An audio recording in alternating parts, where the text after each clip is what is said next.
nguo yako wala kijora cha 5,000. Ukiwa na maombi hutatamani mavazi ya watu. Ukiwa wa kufunga na kuomba hutakuwa mtu wa kusikilia wengine wivu. Ukiwa mtu wa kufunga na kuomba utakuwa mtu wa kuombea watu wengine. Ukiwa mtu wa kufunga na kuomba hutatamani mke wa watu, hutatamani mume wa watu, hutatamani mali ya watu. Ukiwa mtu wa kufunga na kuomba, sababu ukiwa mtu wa kufunga na kuomba utasema, Mungu fulani amepata baiskeli, Mungu mimi ndoto yangu ni gari. Jina la Bwana libarikiwe sana. Ndoto yangu ni nini? Ni gari. Mwingine anasema ndoto yangu ni ndege, ndoto yangu ni jenge ghorofa ya kuishi na familia, ndoto yangu ni hubiri injili mjini na vijijini. Sababu umekuwa ni mtu wa nini? Wa kufunga na kuomba. Yuko Mungu ametuahidi, nitawarudishia, ataturudishia. Hebu jioni ya leo, mwana wa Mungu, tumuombe Mungu aturudishie vya kwetu. Tumekuwa watu wa kukata tamaa na kukatishwa tamaa sababu ya kila tunachofanya hakiendi. Yuko Mungu aliyeruhusu Rebeka olewe.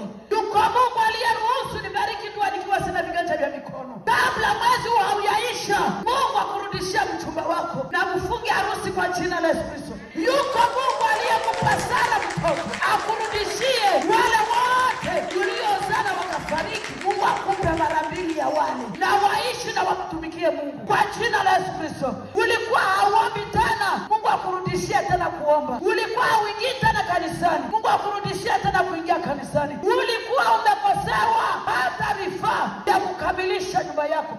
Wanaomba nisikilize. Mwezi jana kuna sehemu fulani nilienda kutumikia Mungu, nikaambia watu wa Mungu